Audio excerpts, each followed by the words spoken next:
बारिश में 10 तरह के पकौड़े बेचने वाली जुगाड़ू बहू। सुबह सुबह बारिश का मौसम हो रखा है। पांचों बहुएं रसोई में जुटी होती हैं। तभी रीता गौरी से, गौरी, तुमने अभी तक चूल्हे पर चाय नहीं चढ़ाई? हमारे पति लोगों को सब्जी मंडी भी जाना है। अगर चाय देने में लेट हो गया तो माँ जी से सुनना पड़ेगा। जी ठानी जी, मैं तो कब से आज जोड़ने का जतन कर रही हूँ, मगर ये उपले सुलगने का नाम ही नहीं ले रही। अंदर से गोबर गीला रह गया है, आग नहीं पकड़ रहा। माँ जी ने उपले भी तो इतने मोटे मोटे बांधे थे, ऊपर से बारिश वाला मौसम चला है। पिछले 2-3 दिनों से लगातार बरसात हुई है, धूप भी नहीं निकल रही तो उपले सूख नहीं पाए। जहाँ गीले उपलों से चूल्हा न जलने से कुमुद गौरी परेशान थी, तभी रीता के दिमाग में जुगाड़ चलता है। मेरे पास एक तगड़ा जुगाड़ है जिससे चूल्हे की आंच दाएं दाएं पकड़ेगी। वो कैसे जेठानी जी? बस देखती जाओ।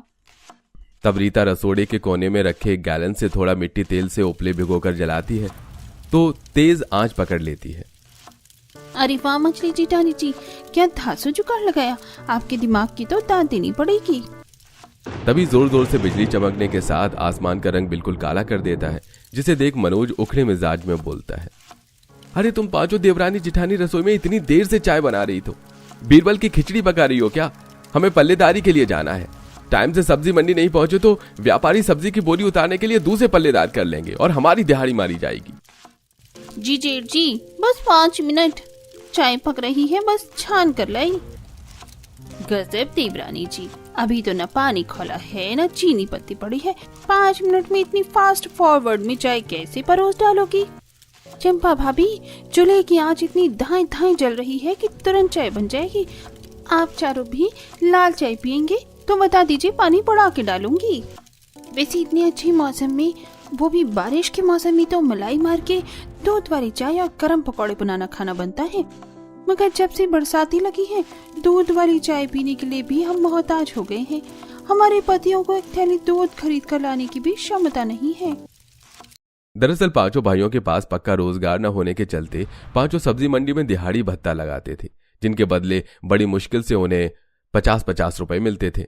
इतनी आमदनी में परिवार को ढंग से पेट भरकर खाना भी नहीं मिलता था। खासकर बरसात लगने के बाद लेबर मिस्त्री वाले भी सब्जी मंडी में बोरी उतारने के काम में लग जाते थे, जिसके चलते काम की मारामारी रहती थी। माँ जी, बता दीजिए खाने में क्या बनेगा?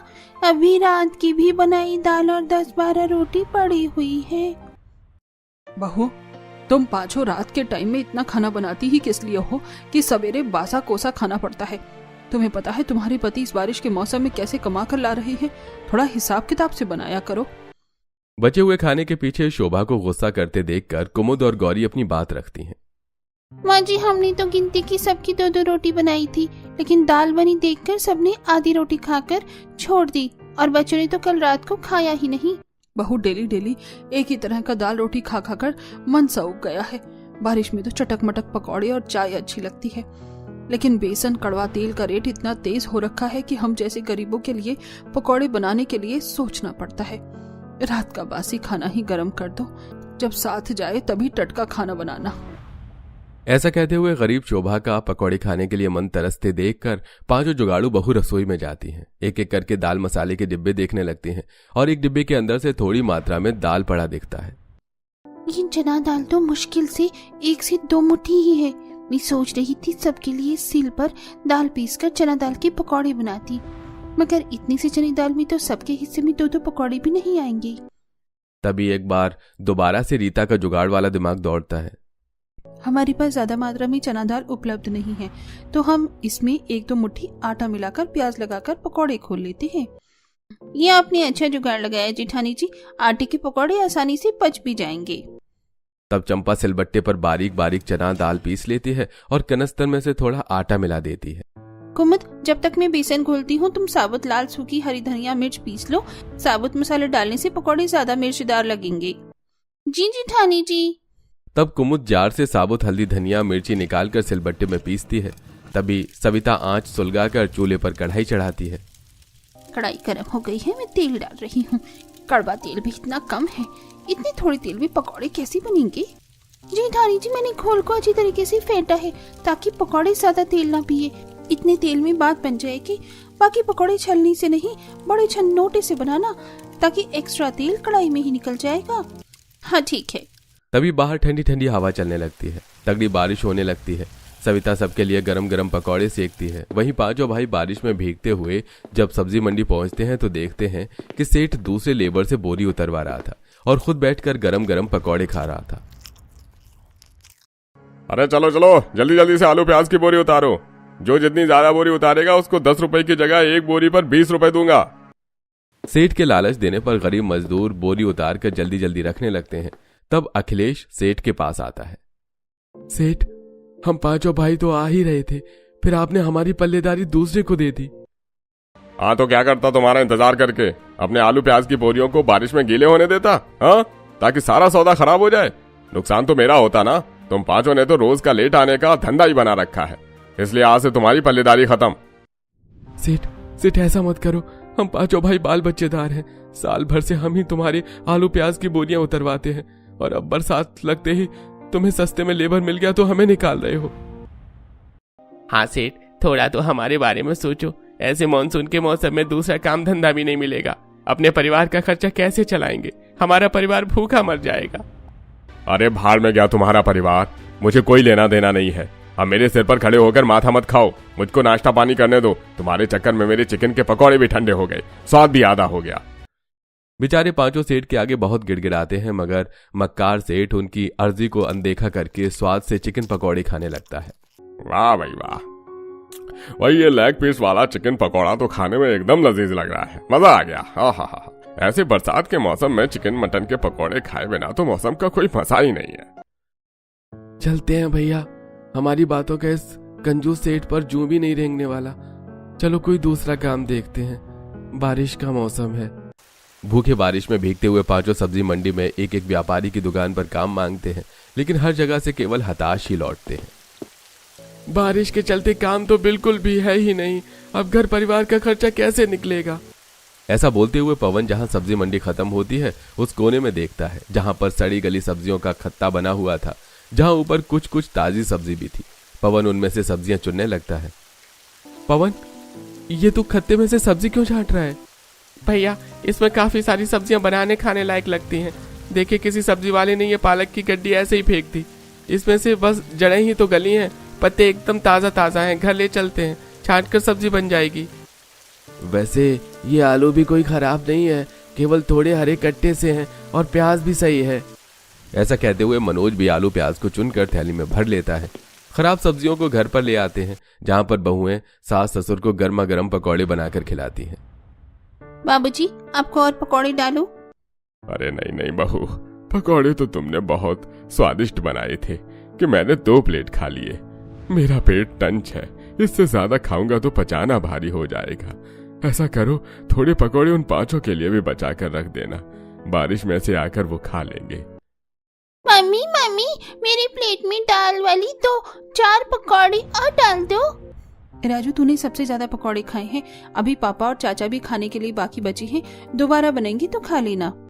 तभी पांचों मकान में आ जाते हैं। रीता बड़े प्यार से पांचों को पकौड़े खाने के लिए पूछती है। अजी, आप सब लोग आ गए हैं, घर में गरम गरम पकौड़े बने हैं, निकालो। नहीं, तुम ही खा लो पकौड़े, हमें नहीं खाना। अरे मनोज, रीता बहू कितने प्यार से खाने के लिए पूछ रही है, तू उस बेचारी पर झिझक क्यों रहा है? अरे तो क्या करूं पिताजी, इन पांचों की डेली देर करवाने के चक्कर में आज सेठ ने हमें काम से खदेड़ के निकाल दिया। ऊपर से न तो हम पांचों भाई इतने पढ़े लिखे हैं और ना ही घर में पैसा जोड़ कर रखा पड़ा है कि महीना 2 महीना बगैर काम के लिए हम घर में बैठ कर खा लें। अजी, आप तो ऐसे भड़क कर दिखा रहे हैं जैसे सरकारी नौकरी वाली तनख्वाह देता था आपका सेठ। दिन भर गधों की तरह बोरी उतर पाता था और बदले में 50 रुपए पकड़ा देता था। वो तो हम बहुएं कैसे घर का खर्चा चला रही हैं। रीता सही कह रही है देवर जी, आखिर कब तक आप पांचों भाई उस सेठ के यहाँ दिहाड़ी बत्ती का काम करेंगे? धीरे धीरे बच्चे भी बड़े हो रहे हैं, किराए के मकान में कब तक टाइम काटेंगे? आप पांचों भाई मेहनत से कमाएंगे तो कल को अपना घर मकान भी बनाना है। सविता, तुम कहना क्या चाहती हो? साफ सीधे कहो, हम भाई अभी तक कोई झक नहीं मार रहे थे। तुम पांचों को तो घर में रहकर बस बनाकर खिलाना है, बाहर निकलकर नमक तेल हमें जोड़ना पड़ता है, तब पता चलता है कौन से खेत का क्या होता है। भैया जी, दूसरे की चाकरी करने से अच्छा कर आप पांचों भाई बारिश के मौसम में चाय पकौड़े की रेडी भी लगाएंगे ना, तो रोज के 1000 रुपए कमा लेंगे। अरे, खाने पीने का ठेला खोलने के लिए पूंजी लगती है, बर्तन ठेला लगता है और जगह देखनी पड़ती है। तुम पांचों तो बड़ी जुगाड़ करती हो ना, तो बस पैसों का जुगाड़ लगा दो, हम लगा देंगे रेडी। पवन के तंज कसने पर 5 जुगाड़ू बहुओं की आंखें नम हो जाती हैं और ऐसे ही 2-4 दिन गुजर जाते हैं और 5 राशन कोटे से अनाज लेने जाती हैं। ये लीजिए, आपके परिवार के सभी सदस्यों को मिलाकर ये 50 किलो गेहूं, 50 किलो चावल और ये 20 किलो चना दाल।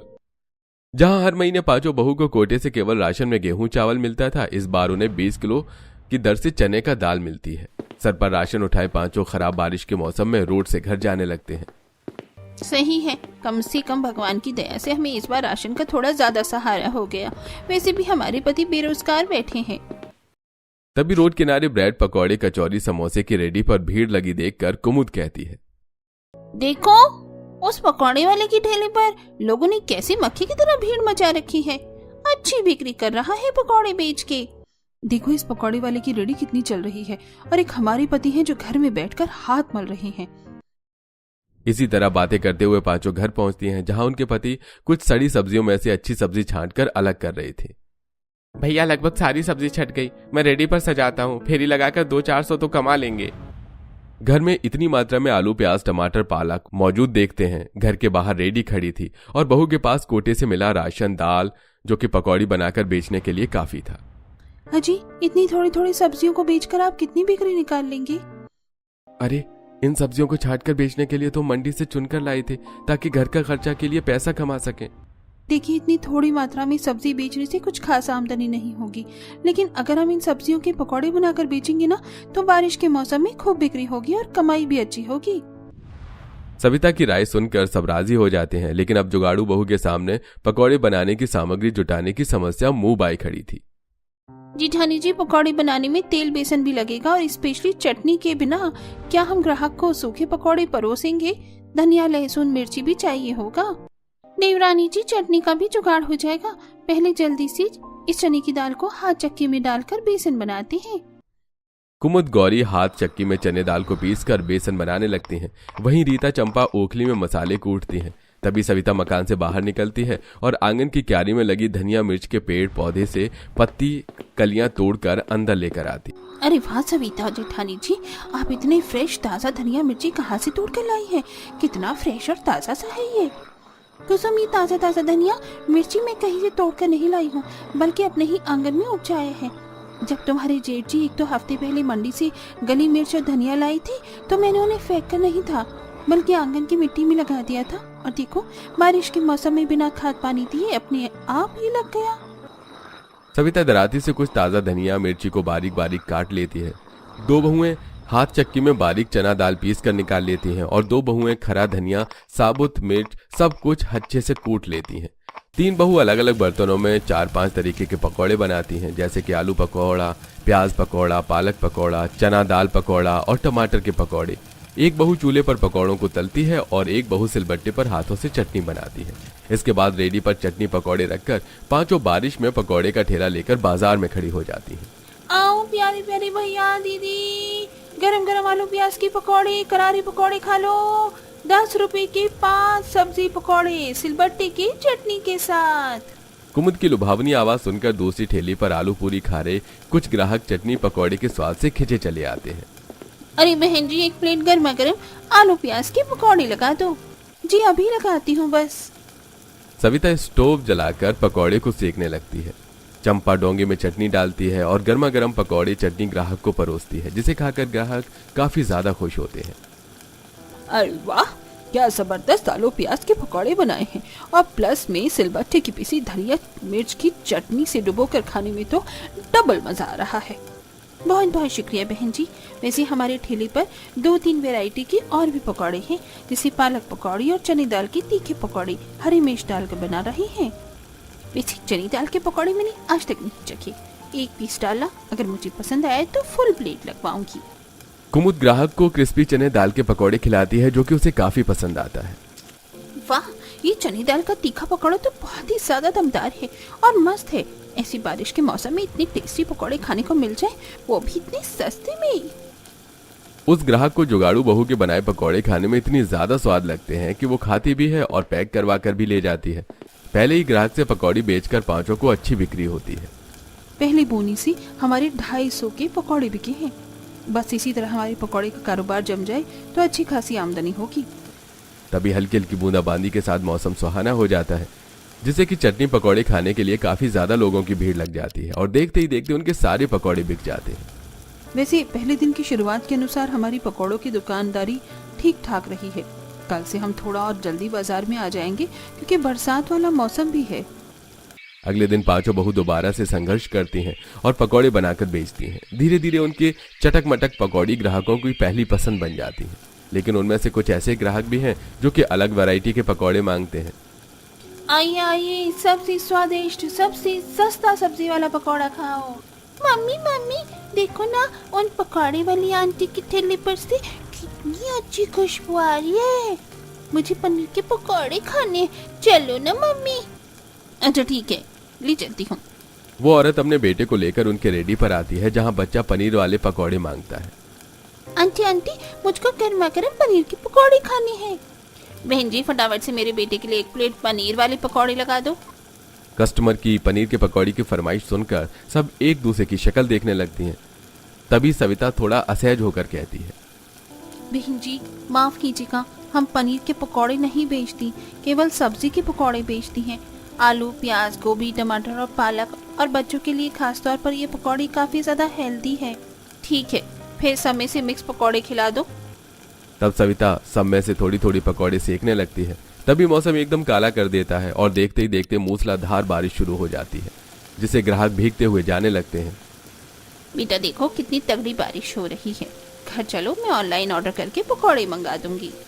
ग्राहक बगैर बोले चले जाते हैं। सविता दुखी होकर, आज बारिश के चलते हमारी पूरी की पूरी दुकानदारी खराब हो गई। अगर हमारे पास पनीर के पकौड़े होते तो अभी थोड़ी और बिक्री होती। पर जेठानी जी, पनीर का भाव भी इतना महंगा है, ग्राहक को सस्ते में पकौड़े खाने हैं। अगर हम थोड़ा रेट बढ़ाकर बेचेंगे तो भी लोग ताज़ा पकौड़े खाने पर खर्च करेंगे। बाकी बहू चंपा के तर्क से सहमत होती हैं। तभी कुमुद को जुगाड़ आता है। जरूर थोड़ी है कि हम पनीर खरीद कर पकौड़े बनाएंगे, हम घर पर भी तो बना सकते हैं। घर लौटते टाइम ही दूध ले चलेंगे। बारिश के कारण थोड़ी बहुत दुकानदारी करके ही बचे हुए सौदे के साथ घर आती हैं और बड़े से परात में पनीर जमाती हैं, जिसे अगले दिन वो पनीर के पकौड़े बनाकर बेचती हैं। अगले दिन वही ग्राहक सब्जी खरीदकर बाजार से जारी होती है तो सविता टोकती है, बहन जी देखिए, आज हमने पनीर के पकौड़े भी बनाए हैं, खरीदेंगी नहीं? अरे बिल्कुल, वैसे तुम पांचों बहुत ही साफ सफाई से पकौड़े बनाती हो, तुम पनीर वाले पकौड़े पैक कर दो। तब सविता पकौड़े पैक करके देती है। जिस दिन बारिश का खुला मौसम होता है उस दिन तो पकौड़े बेचकर उनकी अच्छी खासी आमदनी होती है, लेकिन कभी कभी की मूसलाधार बारिश में दुकानदारी मर जाती।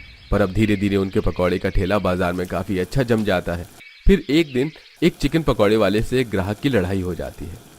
अरे भैया, चिकन पकौड़े में से बांस मार रहा है, बासी पकौड़े गरम करके खिला दिया है, मैं पैसे नहीं दूंगा। अरे अच्छा दी, खाते टाइम तो भर भर कर पकौड़ी खा डाली और अब स्वाद खराब लग रहा है, चुपचाप से पैसे निकालो, समझे? तभी ग्राहक उल्टी कर देता है और उसकी तबीयत खराब हो जाती है, जिसे देखकर पांचों जुगाड़ू बहुत जुट जाती हैं। भाई साहब, आप ठीक तो है? अरे आ गई तुम पांचों मेरा ग्राहक मारने, चलो फूटो यहाँ से, वरना मुझसे बुरा कोई नहीं होगा। एक तो तुम भोले ग्राहकों को घटिया सस्ते डालडे में पकौड़े तल कर खिलाते हो, और उस पर भी कई दिन पुराना बासा चिकन का पकौड़ा खिलाते हो। हमें लगा था तुम सुधर जाओगे, लेकिन तुम नहीं सुधरोगे। पांचों बहू से चिकन पकौड़े वाली की मिलावटी और बासी पकौड़े बेचने की पोल पट्टी खोल देती हैं, जिससे कि ग्राहक बाजार में से उनकी दुकान हटवा देते हैं। अब पांचों बहू सब्जी पनीर के पकौड़े के साथ साथ चिकन अंडा के पकौड़े भी बनाकर बेचने लगती हैं, और इस तरह बारिश में 10 तरह के पकौड़े बेचकर पांचों बहू खूब मशहूर होती हैं और बहुत जल्द किराए के मकान से जमीन खरीद कर जड़ से अपना पक्का मकान बनवाती हैं।